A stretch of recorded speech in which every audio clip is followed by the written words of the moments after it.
Well, welcome back, folks. Today we're going to move on to the steering, the handlebars, the controls, the meters, getting those organized and installed on the SL125 project.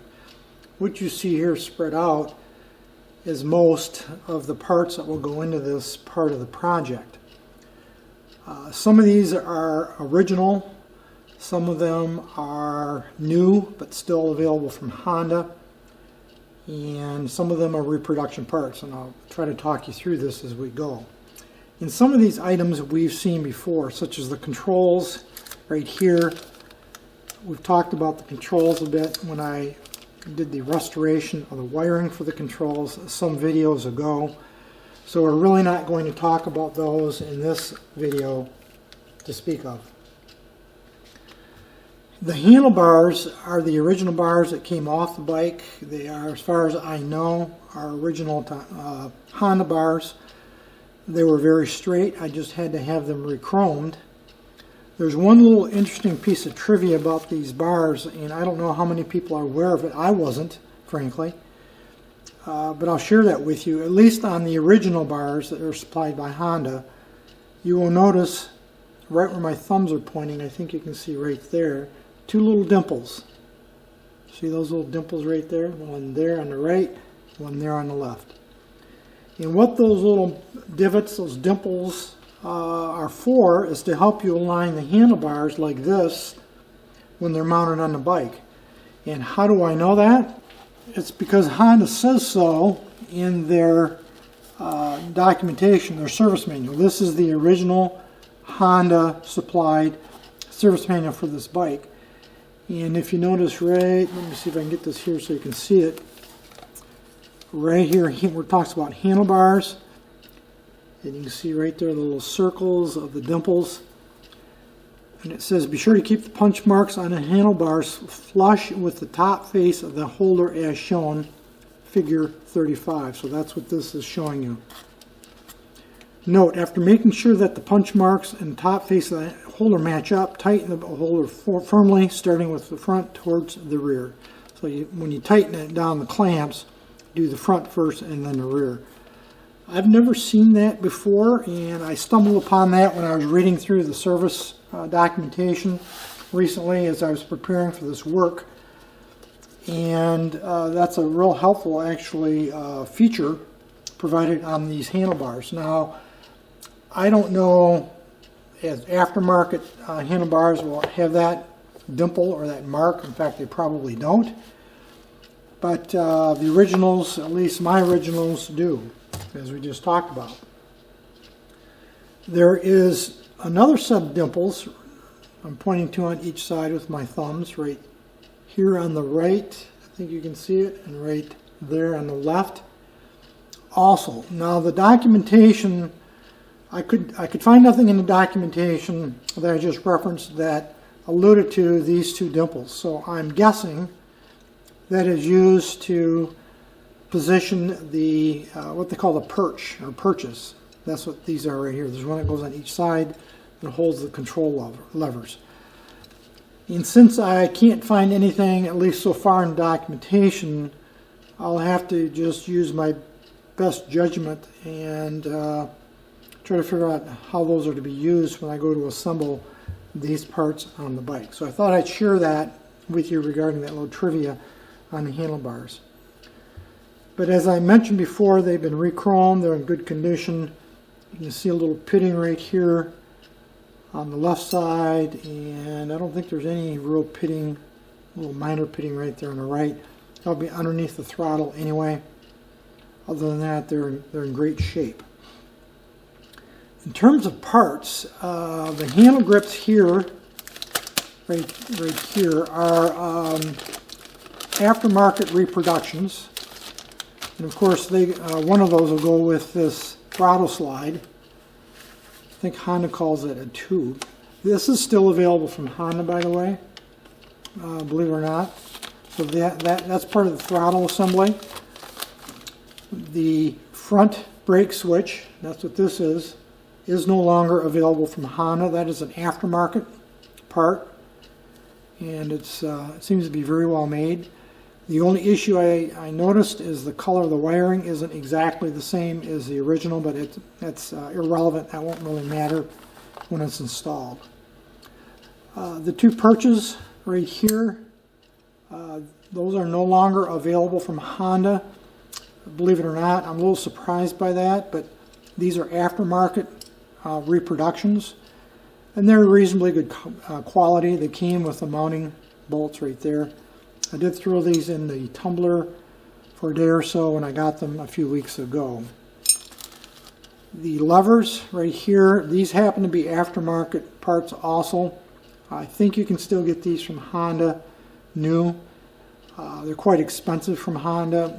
These reproductions, which are very good, well-made part, were quite a bit less expensive than the originals from Honda, and I think they'll suffice just fine. And then this is just the mounting hardware, which is still available from Honda, to mount the levers onto the perches. That's what this is, and I did buy that new when I picked up this throttle tube. So we went through these various components. I also picked up a complete cable set, and we'll talk about that more in a few minutes. I'm not going to talk about that right now. What I'm going to do is go ahead and install all of these parts on the bike. Now, I'm not necessarily going to show all of those pieces or elements of the installation. Certainly, I will show you when it's complete, but it's fairly academic to assemble these parts on the bike, with the exception I am going to share with you, and that is fishing this loom right here for the right control. This loom has to be fished through the handlebar, through that slot cut right there, and exit down here.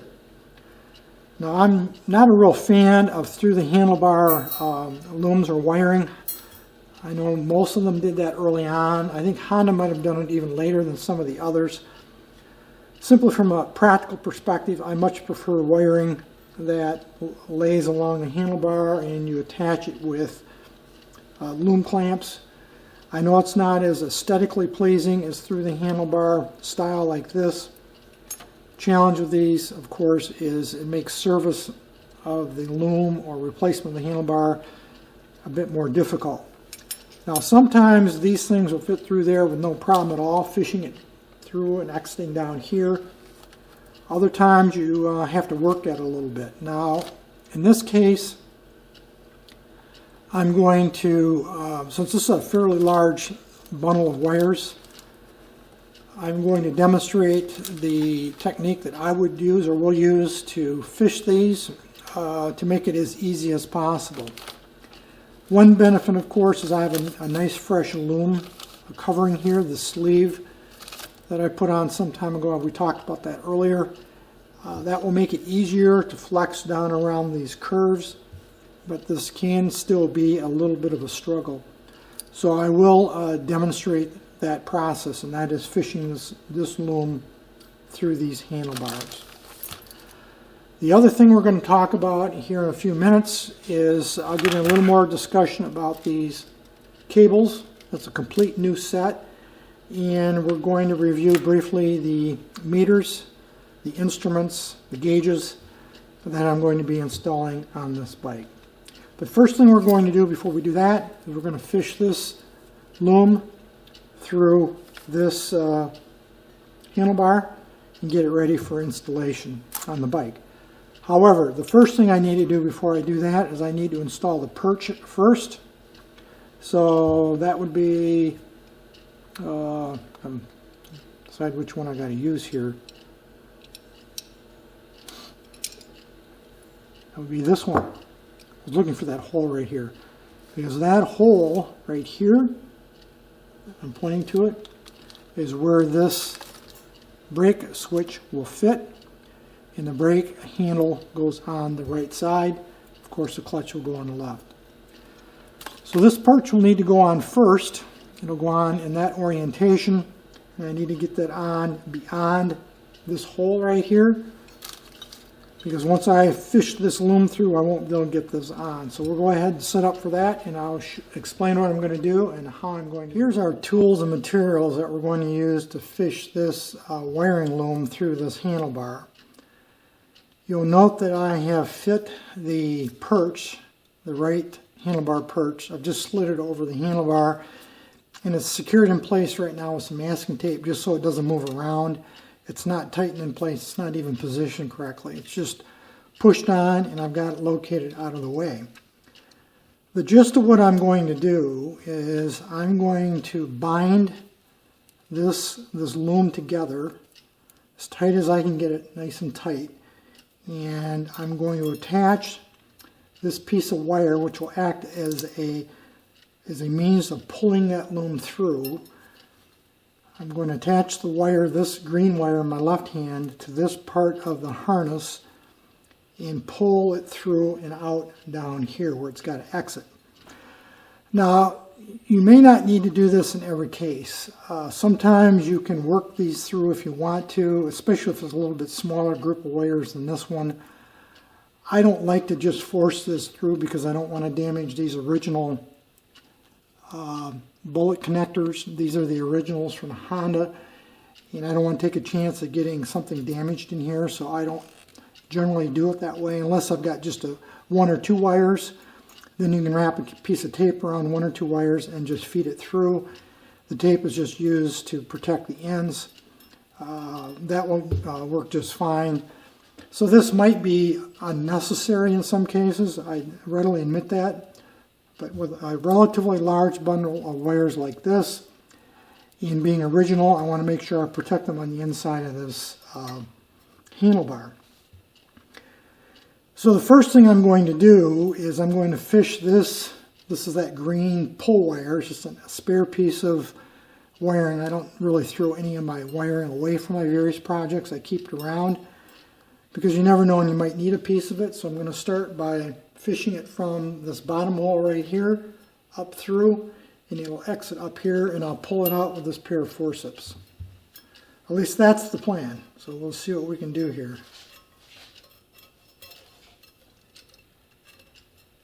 I'd have to twist a little bit to get it to go in exactly the way you want it to. And there you can see, I think, right where my right thumb is. I think you can see it. It's in there, so we'll pull that out with the forceps. Pull it back just enough so I can get a hold of it. And there you see I got my pull wire in place. Now what I'm going to do is I'm going to strip off, since this green wire is just extra, it's leftover, I'm going to strip off some of the insulation here because I want to get down to the copper wires.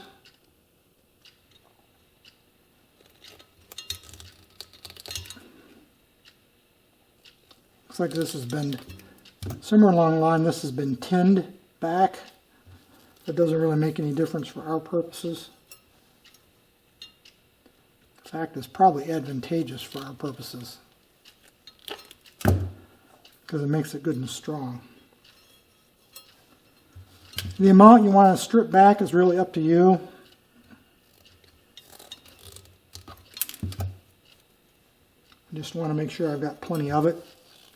So what I'll do is I will take this and I'll wrap this pull wire around something like that. And I will tape everything in place with this very slippery, this happens to be packaging tape. And the reason I use packaging tape is it's slippery. It's much slipperier than masking tape. And then I will even further add a little dielectric grease to the entire package to make it slip through easier. So I'm going to go ahead and wrap this up with this clear packaging tape. You'll notice that these wires are staggered. Obviously I didn't do that. I don't know if Honda did that intentionally to make the loom a little smaller at the end or not, but it does work to our advantage. So I'm going to go ahead and wrap this wire around here and then tape this whole thing up. I'll do that off camera, and then we'll come back and I'll show you how we're going to pull that through.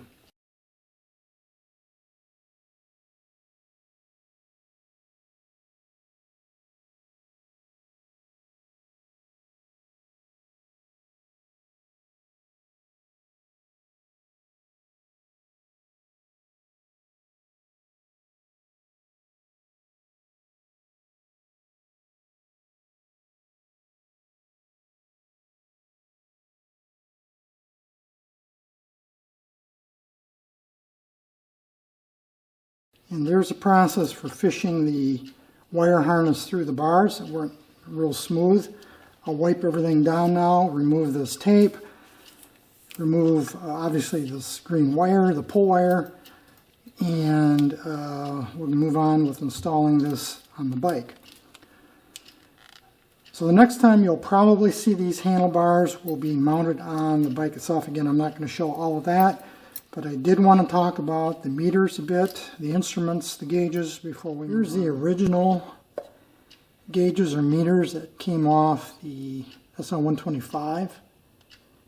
And you can see they're not in very good condition, particularly the tachometer. You can see it's been all damaged, the case has been damaged. Been scrunched. You see right in here. The wiring loom was missing when I got it, so that's long gone. Don't think this one could be salvaged. It's just in too bad a shape. Here's the speedometer. I cut this ring off, this cover, just because I want to look inside of it. You can see where I cut it right there, because I knew I was going to have to do something different with it anyway. So I did cut that myself. It didn't come separate like that. This one is in much better condition than the tachometer. Again, the wiring was missing from it. This might have been restorable. It would cost you some money, probably on the tune of $250 US, give or take a little bit, I'd guess, something like that. This one I don't think is restorable at all. Maybe the mechanics inside, the mechanism could be salvaged for something, but the case is gone. Originally had 4,911 miles on it, at least when the speedometer stopped. Who knows if that's accurate or not. So I knew I had to do something different one way or the other. Perhaps restore the speedometer, certainly replace the tachometer. Most of what I found out on eBay and looking around was more along the lines of this condition or worse. And so I decided rather than run the route of attempted restoration and buying used and all that, I went out and bought new NOS. And that's what we have here. These are brand new, never been mounted on a bike. What they look like on the back with harnesses. A little dirty maybe, but they are unused. Still have the original Honda packaging. So these are what is going to be installed on the bike, along with the bracket, of course. This is the original bracket that came with the original meters. And I simply cleaned it and powder coated it. And that will go on the back, something like that. And we're going to go ahead and eventually mount these on the bike. It might be a few days or so before I get to that, because I'm going to do the handlebars, I think, first. These were expensive. They weren't too hard to find, to be honest with you. Honda made an engineering change from 71 to 72, so the meters are not the same. They're functionally similar, but they're not the same looking meters. Particularly this speedometer changed during the progression of the model years. These are as original meters, or original for this bike. Part numbers matched. And like I said, I didn't really have too hard a time finding them, though they were pricey. They were both around $250 US each, which is what it would probably cost at least to have meters restored. So I figured I was no further behind buying new meters versus restoration, and so that's why I went that route. Plus it came with a wiring harness. So now we're going to talk about cables, and this is a complete cable set for the SL125. There's 5 of them: front brake, clutch, throttle, speedo or speedometer, and tachometer. None of these cables are currently available new from Honda, at least not in the original silver gray like you see here. And originally these cables for this model were this silver color. Now you might be able to find aftermarket, in fact I'm pretty sure you can probably find aftermarket cables, probably are going to be mostly in black. And you might even be able to find a Honda cable that will work, but it very likely will be in black, not in the original silver gray like this.